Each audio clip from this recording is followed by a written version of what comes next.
gonna try this sitting down today and see how it goes. Welcome back to my channel. My name is Kim. If you're new here, say hello in the comments and let me know what your favorite book that you read in the month of July was. And don't forget to hit that subscribe button so that you can see more bookish content from me in the future. So today I'm doing my July wrap up. I'm gonna go through some statistics and then get into my reviews of each of the books. In the month of July, I read 15 books totaling 4,222 pages. Of those 15 books, I read 4 mystery thriller, 4 horror, 2 graphic novels, 1 contemporary, 2 sci-fi, and 2 young adult. Rating wise, I ended up giving out 1 5-star, 2 4-stars, 10 3-stars, and 2 2-stars. This was honestly kind of a mediocre month overall as far as reading went, but I did find a new favorite, so that was definitely a positive. I'm gonna go ahead and just go in chronological order, tell you my rating, bit of a summary, and what I thought of the book. So the first book that I completed in the month of July was Home Before Dark by Riley Sager. I really started this month off with a bang, honestly, because this was my 1 5-star read. I loved this book and will definitely be rereading it in the future. This is the story of Maggie Holt, a 30-something who spent 20 days at Banbury Hall with her family when she was younger. Her father wrote a book about their experience there called House of Horrors, chronicling their 20 days and the haunting that they experienced, that he says forced them to leave the house immediately. She is now an adult. Her father passes away and he leaves her Banbury Hall. So she returns to Banbury to kind of find out what really happened. She's definitely a non-believer. She thinks that her father made up all of the things that he wrote in the book because she has absolutely no recollection of them, and she's pretty sure he just made them up to make money, as he was a struggling writer before that book came out. What I loved about this book was, 1, the atmosphere. It is so creepy and it has all the haunted house vibes. It also reminded me a lot of Haunting of Hill House on Netflix, which I really enjoyed. And so if you like that show, this is definitely comparable and also enjoyable.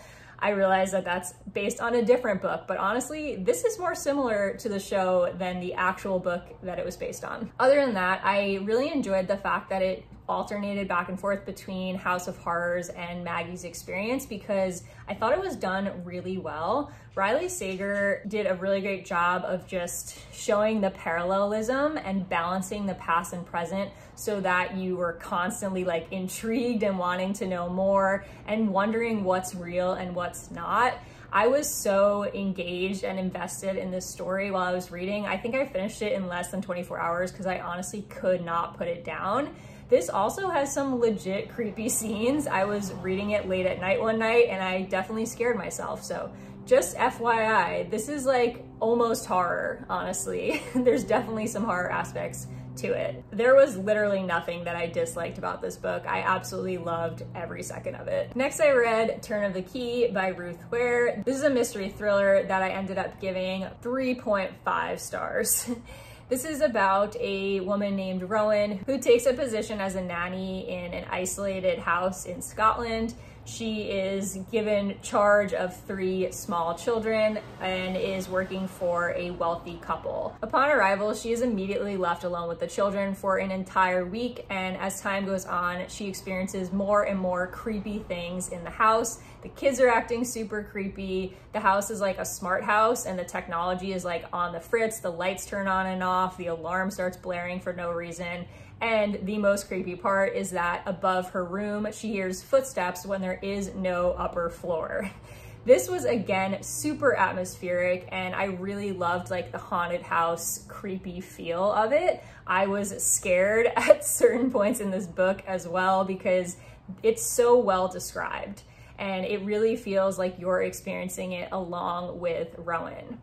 What I really loved about this book was definitely the atmosphere as well as the way the story is told. So essentially from the very beginning, you know that one of the children died under Rowan's care because Rowan is in jail under accusation for killing one of the kids, and she's writing to a lawyer asking him to represent her. because she says that she didn't do it. So she's basically like telling the story of what really happened. Additionally, this book has so many shocking twists. There were like 3 different reveals that I did not see coming. But to be honest, I wasn't completely thrilled with the direction that Ruth Ware ended up going with this. I was hoping it was going to go one way and it went a very different direction. So that definitely knocked my rating down from a 4 to a 3.5. Next, I read Carrie by Stephen King. I gave this book 2 stars. This is horror, obviously, and is actually Stephen King's first ever published book. So I went into this knowing that this was not only his first ever published book, but that I'm comparing it to a lot of his more recent publications, which is the majority of the Stephen King books that I've read. And so I went into it knowing it might not live up to my expectations of him as a writer. However, I was still disappointed. I thought this book was just boring, honestly. The premise of this is essentially that there's a girl named Carrie White. She's a teenager and she has telekinetic powers.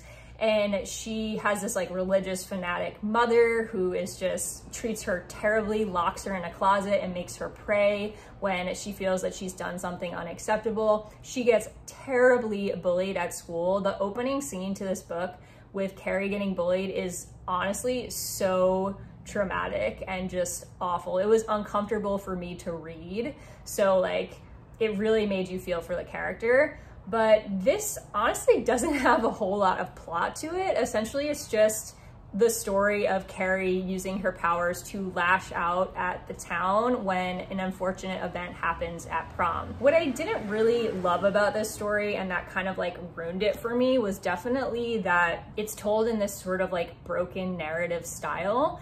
Unlike Stephen King's other books that I've read, it's not separated into chapters and sections. It's just kind of like all one flowing narrative. You're basically like switching between like different perspectives, as well as seeing these like excerpts from books and articles that are about the incident with Carrie. And so it's just very like broken and choppy and jumpy in my opinion, and it often took me out of the story to have to kind of readjust to these constant new perspectives, and also to try to understand what perspective I was reading from, because it's told all in third person and there's no like chapters or headings to indicate that it's now switching to a different perspective. So it takes a minute for you to like adjust and figure out what character's perspective you're hearing at that point. I did end up switching to the audiobook at one point because I was really struggling to get into this. That was a little bit better, but to be honest, I still found the story overall sort of lackluster. This was my least favorite Stephen King that I've read so far, and I will be donating this copy because I don't think it's something I will ever pick up again. Next, I picked up The Ballad of Black Tom by Victor LaValle. This is another horror novel, though it's probably more of a novella. It's only about 120 pages.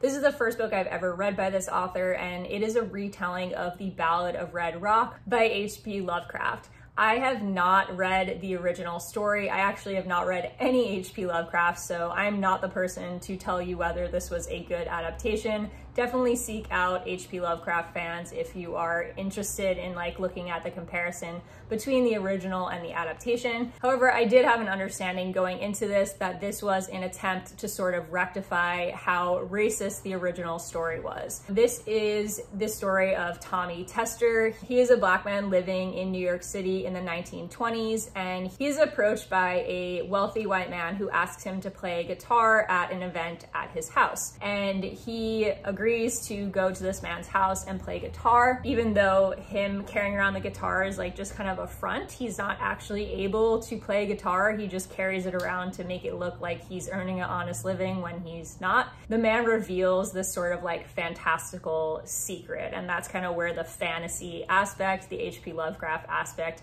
comes in. I liked some things about this book. Like, for instance, I really enjoyed the social commentary aspect of it. I thought it said some really interesting things about race and about society in the 1920s. I thought there was a particularly effective scene in the book where Tommy Tester is dealing with a police officer that I thought was really well done and definitely left me thinking. However, overall, I just found this sort of boring and disappointing. I had a lot of trouble getting into the writing style, and also just wasn't that into the fantasy elements of it, which tended to be like a majority of the story. So I wanted more of like the social commentary and less of the fantasy, but what I got was mostly fantasy, which honestly, I was confused with a lot of the fantasy elements, and maybe that's because I don't have the background of H.P. Lovecraft, but I was like really grappling with understanding what was actually going on for a majority of this book. I ended up giving this 2 stars. Next, I read Giant Days Volume 1 by John Allison. I read this one on ebook from the library. This is a graphic novel, and I gave it 3 stars. This is a long-standing series that takes place in the UK, and it is about 3 girls who meet in their freshman year at university.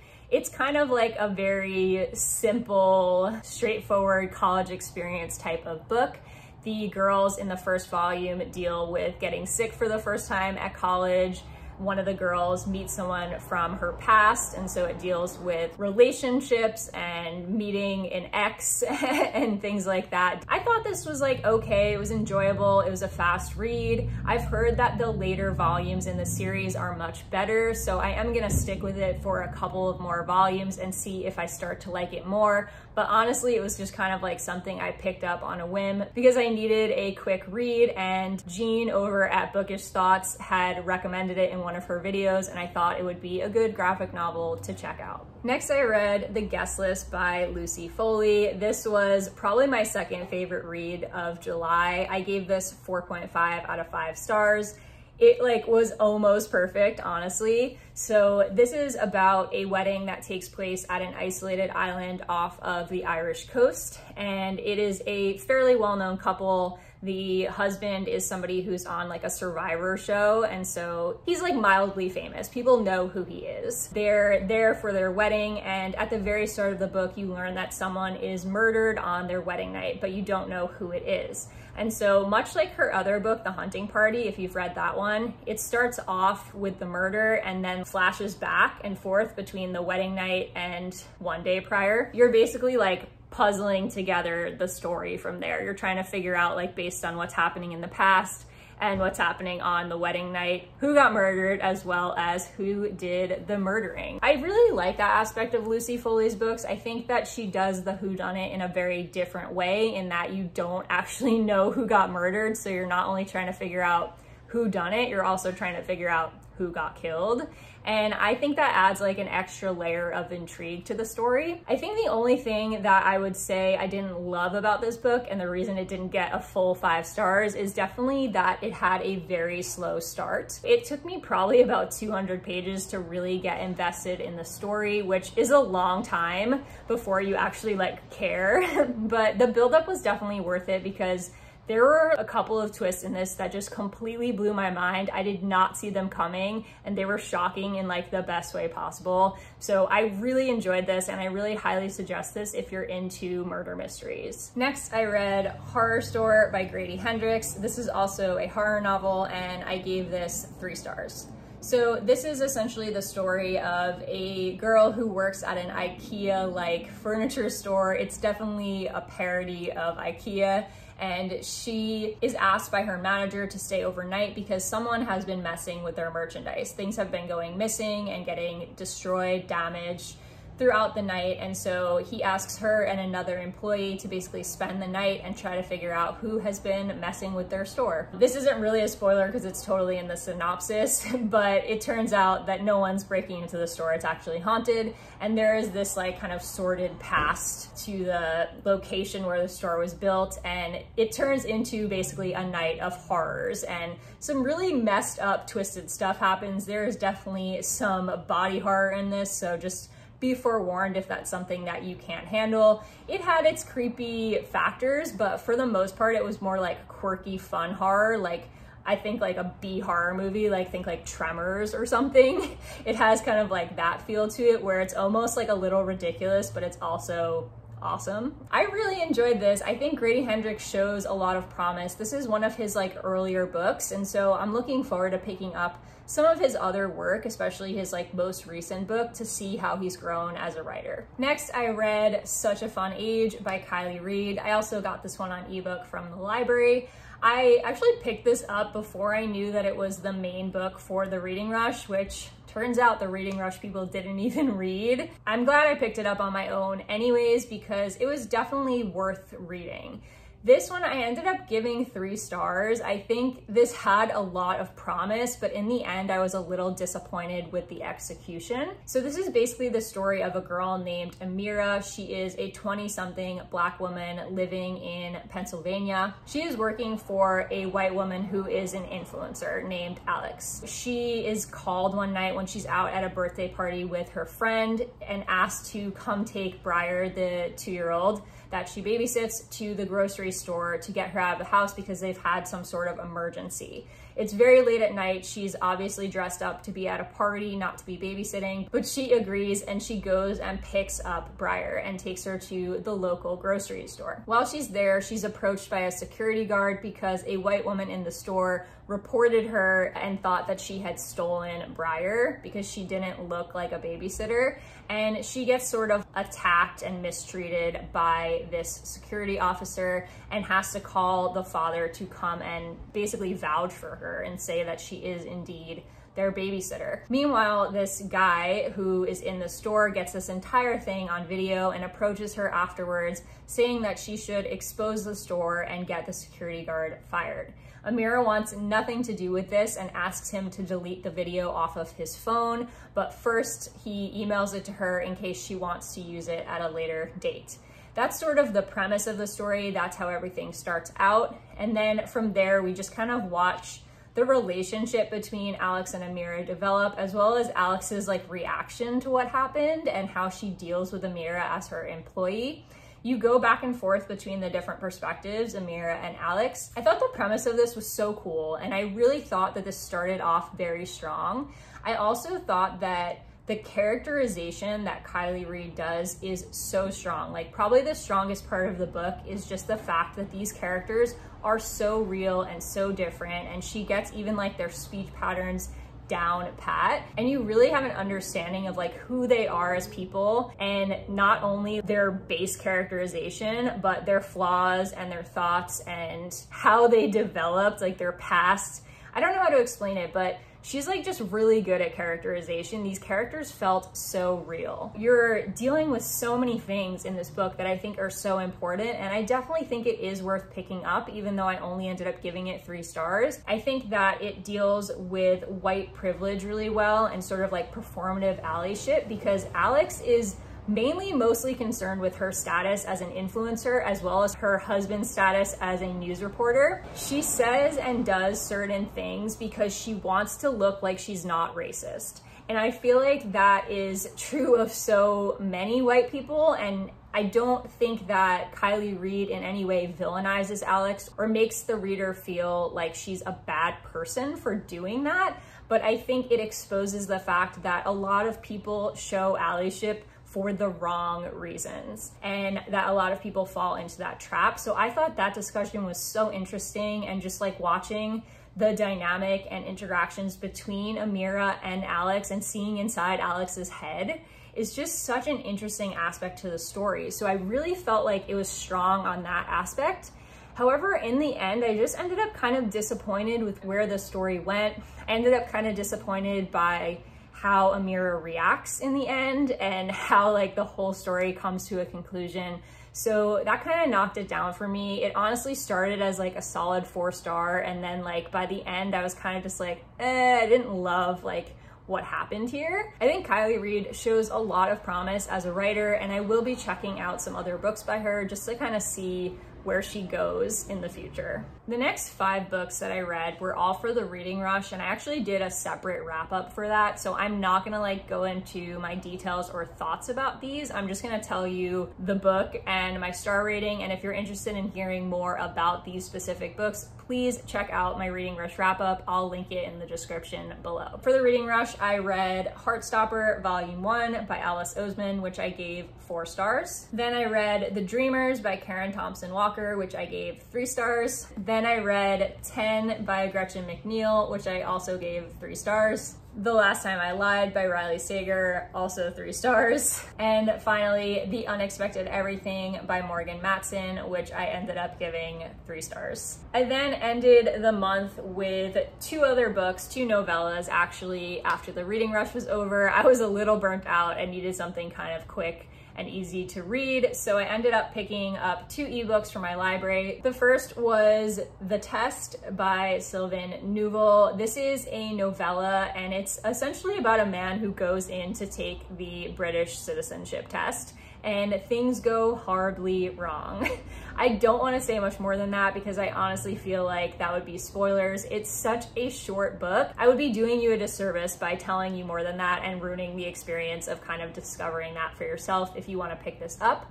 I did end up giving this 3 stars. What I liked about this book was, as Emma from Drinking by My Shelf said when she reviewed this book, it is basically a Black Mirror episode. It's exactly like that show. I love that show, and I liked that aspect of it a lot. It deals a lot with the dangers of technology. There is a lot of social commentary, and you can tell that there's so much more to the story than the basic plot. However, I felt like maybe some of this was lost on me because I am American, and so I don't have a full understanding of British culture in that I've never actually lived there and experienced it. And I also don't necessarily have an understanding of what the British citizenship test is meant to do. And so I think some of like the social commentary on British society was definitely lost on me. So I would seek out some British creators and their reviews of this book because they probably have more insight than I do to that aspect. However, I did enjoy the reflection of the dangers of technology and people having like too much control. In the end, although I felt like this was a really promising concept and it definitely had the vibes I was looking for, I just didn't think it did enough. Like, I wanted it to be more dark and twisted, I guess. Like, I wanted it to do more. And it might just be that this was a short book. I almost wish it was like a full-length novel because I feel like he could have just dug so much deeper into this concept and really explored it. The last book that I ended up picking up in the month of July was The Grownup by Gillian Flynn. This is a novella. It's super short. It was only about 60 pages on ebook. I really can't say too much about the plot of this, but essentially it's about a woman who works at a spiritual center reading auras. And she decides to make some extra money by branching out and cleansing bad spirits from people's houses. So she meets a woman named Susan who claims that she has an evil, disturbed stepson and she thinks her house is doing it to him. And so the main character goes to this house to kind of investigate and cleanse it of bad spirits. Meanwhile, she's really just trying to make money off of this woman by scamming her. I gave this 3 stars because I felt like this had such a strong start. Like, I loved the beginning of this book. Like, the first half of this book was so good. And I really, really liked the direction it was going. I loved the haunted house feel. I loved how like just kind of disturbed the kid was. Like, it was super creepy. But then it just took a turn that I really, really didn't like. I think that this is definitely something personal to me. I know there are people that love this book, but I hate ambiguous endings. And this has a very ambiguous ending. I don't like when I don't understand what just happened. I don't like finishing a book and feeling confused. And that is what I felt when I read this book. So although it had a strong start, by the end, I was disappointed with how it turned out. And so I ended up only giving it 3 stars. That wraps up this video. I hope that you enjoyed it. Thanks so much for watching. And if you haven't already, don't forget to hit that subscribe button and leave me a comment below telling me what your favorite book was in July. I will see you guys next time with my favorite YA books of all time. Bye.